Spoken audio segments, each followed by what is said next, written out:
What's up everyone and welcome back to the MMA Zone. Today, let's get started with UFC leaks potential title fight. This week, unfortunate news surfaced that Jamahal Hill has suffered a torn Achilles tendon during the UFC fighter basketball game that took place at International Fight Week. With surgery on the horizon and a lengthy road to recovery, Sweet Dreams decided to vacate the title, putting the division in a situation very similar to when Jiri Prochazka vacated the belt after suffering a shoulder injury. Although neither man is coming off a win, there's been widespread speculation that the upcoming UFC 291 co-main event bout between former champions Jan Blachowicz and Alex Pereira will be made into a vacant title fight. Over the weekend, a sponsored post on the UFC's social media page indicated that the upcoming card will feature two title fights. The post was written to bar owners and managers, highlighting a BMF title fight between Dustin Poirier and Justin Gaethje, and a title fight between Blachowicz and Pereira as a way to market the card to potential customers. When MMA Junkie's Mike Bond spoke with an unnamed UFC official behind the scenes, he learned that the ad was a typo, and the co-main event bout between Blachowicz and Pereira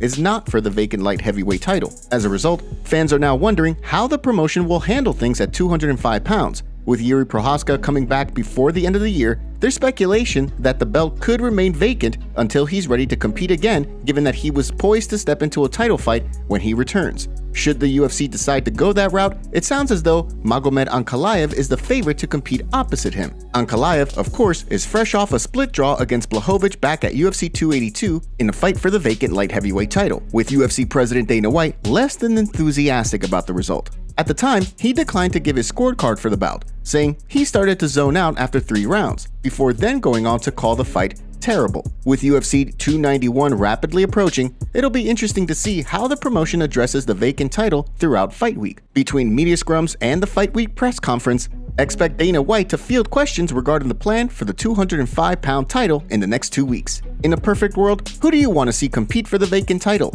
Play matchmaker in the comment section down below. Brendan Schaub praises Dricus Du Plessis.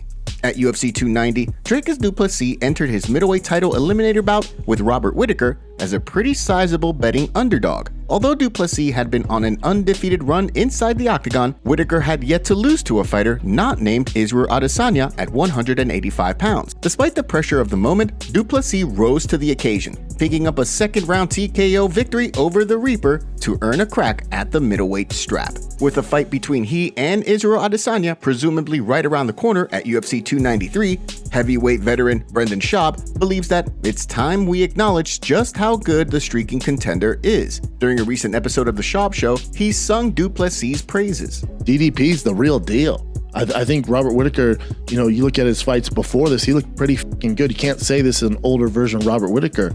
I think Dricus Du Plessis is that fucking good, and it's time we start acknowledging it. Schaub also went on to credit Du Plessis' coaches for taking his style and bringing it up to a world-class level. Since joining the UFC, Du Plessis has fought a who's who of the middleweight division, rattling off 4 wins in the last 2 years over the likes of Brad Tavares, Darren Till, Derek Brunson, and now Robert Whittaker. Whether or not he can rise to the occasion once more and defeat bitter rival Israel Adesanya when the two fight, only time will tell. Before we continue, make sure you give that like button some love and be sure to subscribe to the MMA Zone for all of the latest news. Chael Sonnen names huge co-main event for UFC 295. The heavyweight title fight between Jon Jones and Stipe Miocic is one of the hottest topics in all of mixed martial arts right now. With the fight rapidly approaching before the end of the year, everyone is excited to see heavyweight champion Jon Jones defend his title for the very first time against the man many believe to be the greatest heavyweight in the history of the sport, Stipe Miocic. Despite the hype surrounding the fight, Chael Sonnen pointed out on his YouTube channel this week that while UFC 285 did big pay-per-view numbers, some of Jones's previous fights have not. As a result, he's proposed booking a welterweight title fight between Leon Edwards and Colby Covington as the co-main event in order to guarantee massive pay-per-view numbers. Jon Jones in his life has had very few sellouts.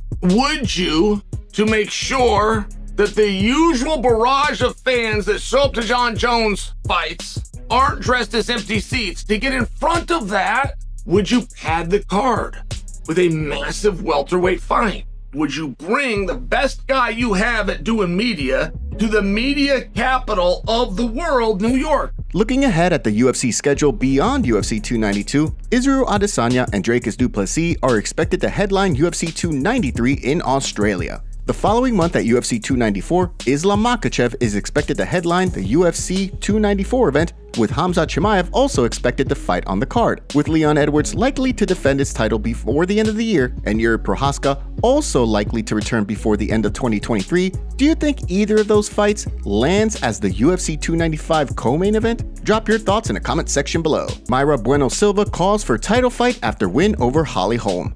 Mayra Bueno Silva showed that she has what it takes to compete with the best of the best over the weekend when she submitted Holly Holm with a ninja choke. The win marked her 4th straight over the last 2 years, as well as her 2nd straight performance of the night bonus. Given her recent run and the manner in which she's winning fights, she believes that she's earned a crack at the vacant bantamweight title. She spoke to media members after the bout, laying out her plan for the 135-pound title. If she don't want, now it's Juliana Peña and me, because I'm fan Juliana. No, Raquel too, but she don't want to fight with me. Now I don't want to fight with her. But Juliana deserve, I deserve, and then UFC, let's go. Those comments drew the attention of the former champ, who took to Twitter to respond, saying that Bueno Silva should get in line, while threatening to hand her and Raquel Pennington losses on the same night. After Bueno Silva was informed of Peña's comments, she simply laughed them off, saying that Peña is funny and she loves her, before then saying that she would smash the former champ. So far, there's been no word from the UFC on how they plan to handle the vacant title at 135 pounds. However, in the wake of Bueno Silva's win, that could change in the weeks to come. Stay tuned for updates as they become available. MMA community goes off on Bo Nickal. At UFC 290, the broadcast highlighted UFC President Dana White making a walk into the arena with former United States President Donald Trump. Throughout the evening, Trump, who was featured on the broadcast enjoying the fights, mingled with stars in attendance, including Guy Fieri and Mel Gibson. During the course of the event, where streaking contender Bo Nickal picked up a dominant win over Val Woodburn, Trump, who helped the UFC get off the ground in its early days, also posed for a photo with longtime commentator Joe Rogan. The photo drew plenty of attention from the MMA community. However, it was Bo Nickal who has been receiving criticism as of late. Over the weekend, Nickal posted a photo of he and Trump together in Florida with the caption, "America's Sweethearts," drawing him criticism from fans given Trump's ongoing legal problems. While some of the MMA community defended the undefeated middleweight, others criticized him.